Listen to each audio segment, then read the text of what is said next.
les Gugus, les JD, les machins, mais je leur pisse arrêt du cul. Ouais, Si, t'as mis raison. mais je leur pisse arrêt du cul. Pour moi, ce sont des hypocrites, Mais des menteurs. non, mais ils font une insulte aux parents. Ce sont des menteurs. Oui, Moi, je montre la vérité. Après, c'est à mes petits fantômes d'en faire la part des choses. Les enfants, ce qu'ils veulent. Les petits fantômes, il fallait que ça sorte. Non, il fallait que ça sorte. Franchement, en vérité, parce que moi, j'ai horreur de la justice. J'ai horreur des faux semblants. J'ai horreur de l'hypocrisie mensongère. Alors, comment j'ai connu Steve Fréjac, enfin Jerry. Alors, je ne l'ai pas connu, je l'ai remarqué, c'est difficile de faire autrement. C'était en 2015, fin 2014, début 2015. Il y a une personne qui spammait littéralement mes réseaux, les réseaux sociaux, enfin ma page Facebook principalement, puisque c'est là qu'il œuvrait à l'époque, de messages et surtout de liens vers ses vidéos comiques. Voilà, donc j'ai remarqué que cette personne qui s'appelait donc Steve Fréjac, Jerinko en fait, et qui spammait vraiment avec ses vidéos, qui pour moi n'avaient pas de rapport avec mon activité. De toute façon, voilà, quand quelqu'un poste une fois un lien, éventuellement pourquoi pas, mais quand c'est 2, 3, 4, 5 fois, et quand ça devient quotidien, bah, tu interviens, donc je pense que j'avais dû supprimer tous ces messages. Voilà comment j'ai découvert Steve Fréjac au début, c'était du spam tout le temps, vers des vidéos comiques. Des vidéos où on voyait ce Jerry en slip, systématiquement, en train de faire un peu n'importe quoi. C'était pas vraiment drôle, mais bon, c'était son truc, quoi. Je commence à lui envoyer un lien pour de vidéos comiques, tu vois. J'étais vachement dans une dynamique de faire le buzz absolument, une politique d'abonnés. Ouais, putain, moi j'ai 10 abonnés, certains ont des centaines de milliers d'abonnés. Voilà, je voulais vraiment que les gens parlent de moi, etc. Et faire du spam à fond. Voilà. Donc voilà, je commence un petit peu forcément, à bout d'un moment, à spammer parce que c'était un petit peu quotidien, je mettais un lien sous ces publications. Alors, qu'est-ce qui s'est passé avec Jerry ? Alors, c'était on est toujours en 2015, on doit être au mois de mars, avril, mai, par là. Et c'est vraiment la période où les chasseurs de fantômes, enfin les nouveaux enquêteurs, nouveaux chasseurs de fantômes solitaires avec une caméra sur l'épaule, avec une facecam et tout ça, l'époque où ça s'est mis à arriver en profusion. C'était la grande tendance. Début 2015, il y a toutes les semaines, tu avais 2-3 nouveaux enquêteurs qui se lançaient dans des vidéos de chasseurs de fantômes très similaires aux miennes. Donc on me partageait, et en général, ces chasseurs de fantômes venaient partager leurs vidéos sur mes réseaux, donc sur Facebook, YouTube, Twitter, en me demandant de regarder leur travail et éventuellement de partager, de faire connaître leur travail. En soi, c'est une démarche qui est tout à fait louable, il n'y a pas de souci, et j'aurais très bien pu effectivement partager leur travail, mais c'est vrai que quand je regardais ces vidéos et ça pullulait réellement, je voyais systématiquement un peu le même schéma de vidéos très similaires aux miennes. Parmi toutes ces vidéos, il y avait celle de Steve Fréjac, de Jerinko, qui lui aussi s'était lancé dans la chasse aux fantômes. Il avait publié une première vidéo que j'avais regardée.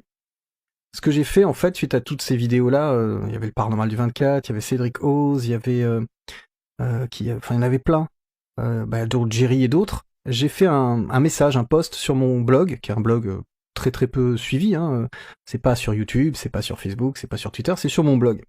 Donc j'avais écrit un article, et le blog c'est un espace où je pouvais éventuellement dire ce que j'avais un peu sur le cœur, ce que je pensais. Et j'avais écrit un article, pas agressif, je pense pas, mais en tout cas où j'expliquais un peu tout ça, où je disais, je m'adressais directement à ces nouveaux venus dans le paranormal, en leur indiquant principalement d'essayer de se démarquer, de pas faire forcément comme moi, de ne pas reprendre tous mes codes de montage, mes codes d'enquête, mes codes visuels, audio, mes textes, pour essayer de se démarquer, de faire des choses plus originales qui feront que les gens adhéreront peut-être plus à leur travail et puis qui feront que j'aurai envie de les partager. Parce que j'avais pas envie de partager des choses que je trouvais similaires à ce que je faisais moi-même. Voilà, en gros, j'avais fait donc cet article et c'est vrai que sur cet article, j'avais mis une image où j'avais pris des captures d'écran de tous ces différents, de quelques 5 chasseurs de fantômes différents, juste pour illustrer mon article, et on voyait bien le même schéma, donc la vue subjective, la vue facecam, les annotations, et en fait sur ces 5 images on a l'impression de voir du Gus DX quoi. Donc voilà, c'était pas une dénonciation, c'était juste ni même un coup de gueule, c'était vraiment un message adressé aux nouveaux venus dans ce domaine-là, en leur disant voilà, soyez originaux, démarquez-vous un peu plus, parce que là vous faites juste comme moi, Et moi, ça me donne pas envie de vous partager, et je suis pas convaincu que ça donne envie aux gens de vous regarder. Voilà. C'est un peu le projet de mon message. Suite à ce message, enfin, ce message sur mon blog, Jerry a pété un câble. Jerry a pété un câble et il a publié une première vidéo dans laquelle, je vais faire court, mais en gros, il s'en prend à moi. Il me dit que je l'ai affiché, que c'est honteux, que je me prends pour Dieu, quoi, en gros, que j'ai aucune, que c'est dégueulasse de faire ça, de les afficher comme ça, et il m'insulte littéralement dans cette vidéo-là, quoi. Il est en peignoir et il se fiche de moi, il se fout de ma gueule, littéralement. Donc du coup, qu'est-ce que je fais? Réponse, vidéo-réponse, qui dure 18 minutes, et je lui en fous plein la gueule. Je leur fous plein la gueule. T'as commencé comme tout le monde, mais laisse faire les gens commencer comme ils veulent. S'ils veulent pas te copier, mais reprendre des trucs à toi et d'autres personnes, mais laisse-les copier. Si jamais demain je fais ta coupe de cheveux qui ressemble à une fraise là, hein, tu vas me foutre en procès au cul parce que je ressemble à une framboise ou à une fraise? Parce qu'on a repris ta truc? Oh, Gus, allô? Faut se réveiller mon gros là-haut à Bordeaux là-bas. Hein, c'est quoi, c'est la vigne qui va nous faire un procès? Hein, c'est du plagiat, ça, Gus? Gus, si on reprend une caméra comme ça et qu'on se filme, Gus, avec un nez, hein, tu vas nous foutre un procès au cul? Guillaume, Guigui, comment ça se passe, là? C'est moi qui demande des dons aux gens pour me faire payer mon matos sur le paranormal, sur les défunts? Eh oui, aujourd'hui, je fais des enquêtes paranormales, et peut-être demain, je ferai autre chose. Eh oui, mais je vais pas demander un dinar aux gens. Toi, le vent, il tourne, hein. Là, dans Fougeray, on l'a senti, t'es un peu perdu, hein. Ah oui, j'ai oublié de faire la cave. Bah oui, t'as oublié de faire la cave. Ah, les greniers aussi, t'avais aussi le grenier à faire. On te sentait, je sais pas, t'étais à 2 à l'heure là sur le chemin, comme ça. Ah, la poignée qui nous reste dans la main. C'est bizarre. C'est bizarre. Mais ce serait pas un fantôme qui m'aurait fait ce coup? Ah, je te vois, là, tu vois la caméra, t'as qu'une envie, tu sais quoi? D'aller vomir. Et moi, c'est ce que je fais une fois que je vais finir là.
Enfin voilà, il m'a craché dessus littéralement pendant des semaines et des mois et des mois. Voilà pourquoi j'ai fait ça, ouais, voilà, pour vraiment l'emmerder, quoi. Vraiment le faire chier, quoi. Voilà, j'étais dans cette démarche-là de l'emmerder, quoi. Sur ce, quand j'avais vu son premier épisode, et c'est là que c'est vraiment parti en sucette, j'avais vu son premier épisode, donc c'était Ghost Tracker, je crois, TV à l'époque. Il en avait fait 2, les 2 étaient remplis de fake, évidemment. Et, enfin, évidemment. Oui, c'était rempli de fake.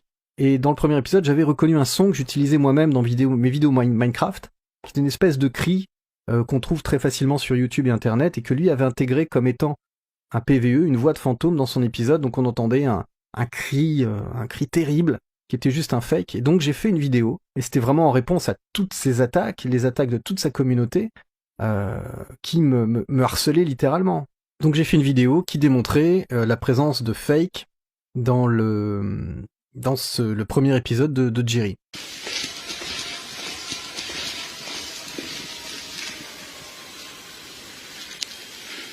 Vous avez bien entendu. Des cris sordides d'un homme résonnant dans le tunnel de Muratel.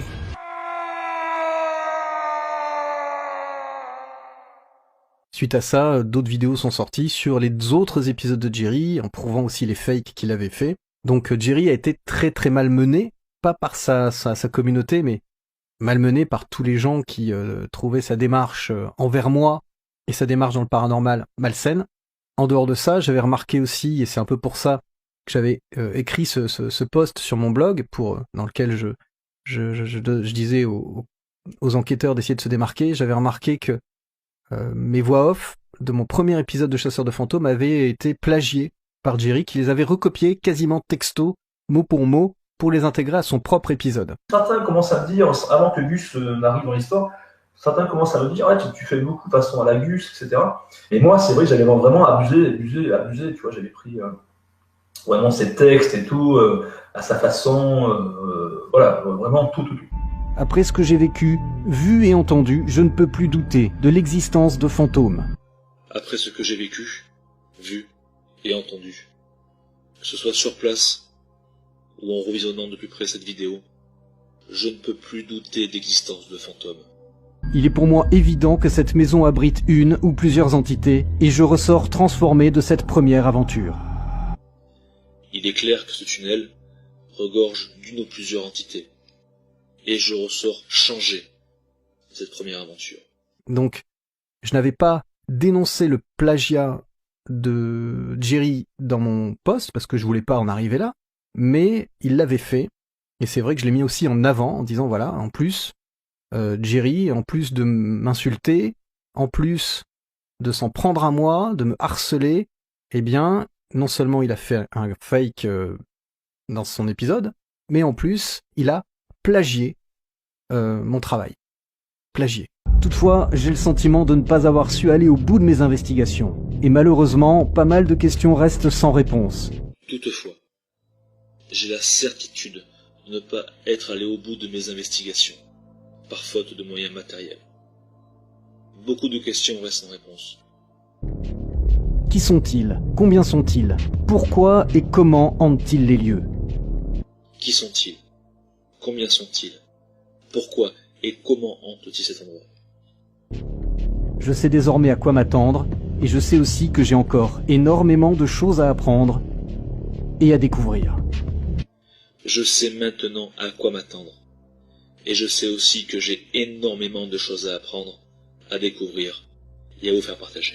Suite à ça, Jerry est parti en guerre, il n'y a pas d'autre mot, contre moi, puisqu'il a dû donc avouer qu'il avait fake ses épisodes. Ouais, mais j'ai fait du fake, mais c'est seulement 10% dans mes reportages. Il a décidé de créer une chaîne dans laquelle il allait tenter de prouver que j'avais fait du fake. À l'époque, je n'avais pas encore, l'épisode de la Tour Moncade n'avait pas encore été tourné, c'était un peu plus tard, enfin c'était quasiment un peu après.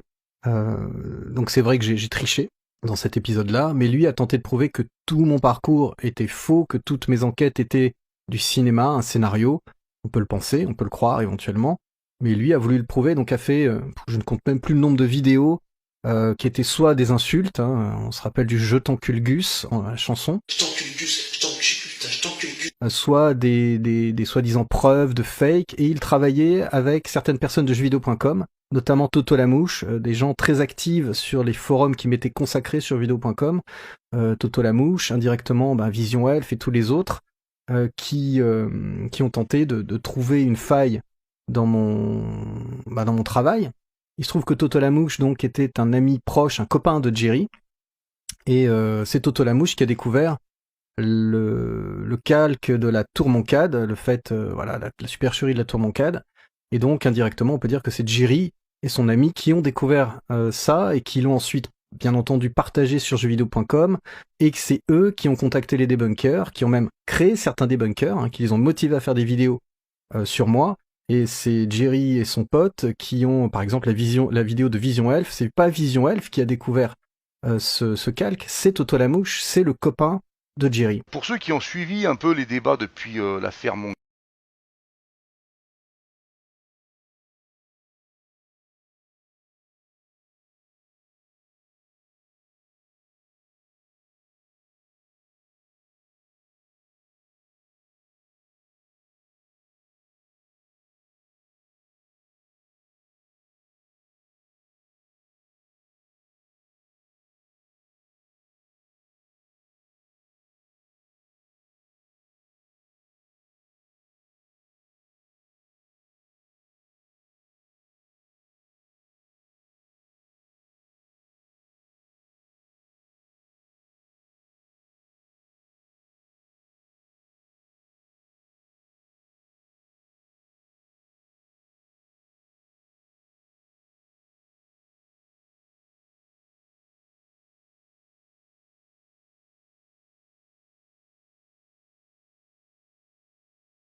but. Quelque part, c'est vrai que j'avais peut-être réussi à le faire moi-même. En même temps, moi personnellement, je lui en voulais pas du tout. Enfin, j'avais rien contre Jerry au départ. S'il n'avait pas réagi de manière aussi farfelue et exagérée après mon message sur le blog, ce message adressé donc aux enquêteurs, il n'y avait aucune raison d'ailleurs qu'ils réagissent comme ça. Il n'y avait pas d'attaque aussi grave. S'il avait eu une réaction différente, et puis s'il n'avait pas fait de fake, et puis s'il n'avait pas plagié mon travail, je pense que rien ne se serait passé. Enfin, en tout cas, voilà, s'il était resté plus humble, en tout cas, rien ne se serait passé. Sur ce, donc, il a réussi en même temps, je suis responsable de mon fake, hein, c'est moi qui ai fait cette erreur. Mais d'une certaine manière, faut bien avoir en tête que Jerry a plus que participé à l'arrêt de chasseur de fantômes de mon émission et de mon travail. Surtout, mettez cette vidéo de côté. Parce que elle va faire parler de moi, cette vidéo. Gus Fake, on le sait, et je l'ai prouvé. Comme j'ai arrêté chasseur de fantômes, Jerry a recréé une chaîne qui s'appelait pas chasseur de fantômes au départ, mais dans laquelle il a commencé à poster de nouvelles vidéos. C'est la chaîne qu'on connaît aujourd'hui. Au début, il a réussi, en parallèle, il avait fait ami-ami avec plusieurs enquêteurs, leur faisant croire que j'étais la source de tous les problèmes qu'avaient ces enquêteurs-là, les pouces rouges, les attaques, les diffamations, les enquêteurs se plaignaient d'une personne qui soi-disant faisait tout pour les supprimer, et Jerry avait réussi le tour de force de leur faire croire à tous que j'étais la source de tous leurs problèmes, ce qui est totalement faux. Je vais vous dire un peu plus sur la personne qui est en train de pirater, parce qu'on sait qui c'est bon. De pirater les comptes, de mettre des dislikes, de faire le con. Et c'est un chasseur de fantômes, et il est très connu. Il est extrêmement connu. Je n'ai jamais fait de dislike ou autre sur des vidéos, enfin, des dislikes perso, ça peut arriver, mais envoyer des masses dislikes, envoyer ma communauté, envoyer des messages de haine, envoyer des messages de menaces, tout ça, c'est faux. Je n'ai jamais fait ce genre de choses, mais Jerry a commencé à faire croire à tous ces gens-là que c'était le cas, avec des soi-disant preuves, que c'est certainement bidon. Les problèmes qu'on rencontre, dont moi-même j'ai été victime tout comme lui, mais on n'est pas les seuls de sabotage de notre émission, de nos émissions d'enquête paranormale. Il y a Urban, il y a moi, il y a eu Ghost Story, il y a eu Paranormal du 24, et j'en passe, il y en a plein qu'on essaye de saboter. Pourquoi, je ne sais pas. Ça ne me viendrait jamais à l'esprit de foutre en l'air une émission sur quelqu'un ou sur qui que ce soit. Je pense savoir qui c'est. Et donc il a réussi non seulement à prouver, lui et Toto Lamouche, que j'avais fake l'épisode de la Tour Moncade, mais en plus, il a fait croire autour de lui, à tous les autres enquêteurs, que j'étais une très mauvaise personne, très malsaine, qui faisait tout pour détruire tout le monde, par jalousie, par envie d'être le seul et l'unique chasseur de fantômes. Enfin bref, voilà. Donc Jerry a passé 6 mois de sa vie, presque 1 an, à ne faire que ça, me détruire. Pas d'autre mot, me détruire et pourrir mon image. Donc suite à ça, Jerry en parallèle a créé sa nouvelle chaîne Chasseur de fantômes. Enfin à l'époque c'était pas Chasseur de fantômes, c'était Tracker de fantômes, il me semble, ou Ghost Hunter, un truc comme ça. Et donc il a créé cette chaîne, et c'est la chaîne que vous connaissez aujourd'hui, hein, dans laquelle au début il publiait des vidéos pas fake, hein, plutôt des vidéos propres, plus ou moins, plus ou moins des interprétations douteuses, mais voilà, des vidéos plutôt cool. Il était très apprécié d'autres enquêteurs sur YouTube, il formait presque une sorte de communauté entre eux. Et puis très rapidement, Jerry a commencé à fake à nouveau ses épisodes. Alors, est-ce qu'il y a besoin de preuves pour dire que Jerry fait du fake ? Je pense pas. S'il y a besoin de preuves, je pense qu'il y a moyen d'en trouver. Certaines ont été d'ailleurs trouvées. Donc il a commencé à fake ses épisodes, et puis c'est allé de plus en plus loin.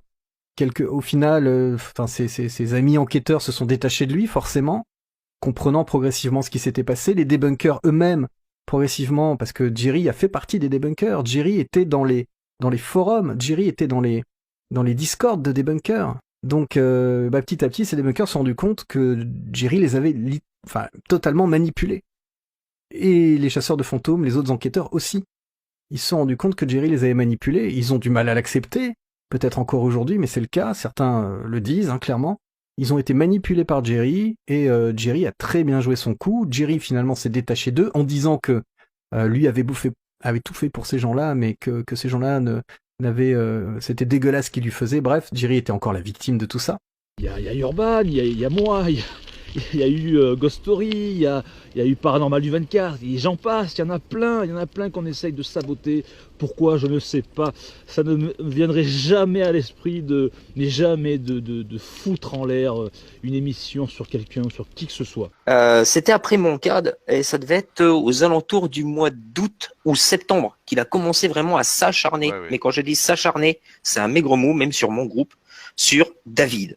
Et vraiment, le but, c'était de faire dégringoler David. Donc, moi, personnellement, si j'ai un message à faire passer, David, regarde ce que ton pote Jerry il a fait envers toi. Il était au courant que tu te faisais déglinguer par un de ses potes et il a jamais rien fait pour l'empêcher. Et Jerry, aujourd'hui, a continué son chemin et en allant de plus en plus loin dans le fake, en allant de plus en plus loin dans le bad buzz, en allant de plus en plus loin dans le grand guignolesque, comme on dit là. Voilà, c'est dans la bouffonnerie, quoi. Et donc, voilà où on en est aujourd'hui. C'est-à-dire que Jerry a grandi comme ça, en gros, en spammant, en trollant, en clashant, en se victimisant, en trichant, en mentant, en manipulant. Voilà, je pense qu'aujourd'hui, son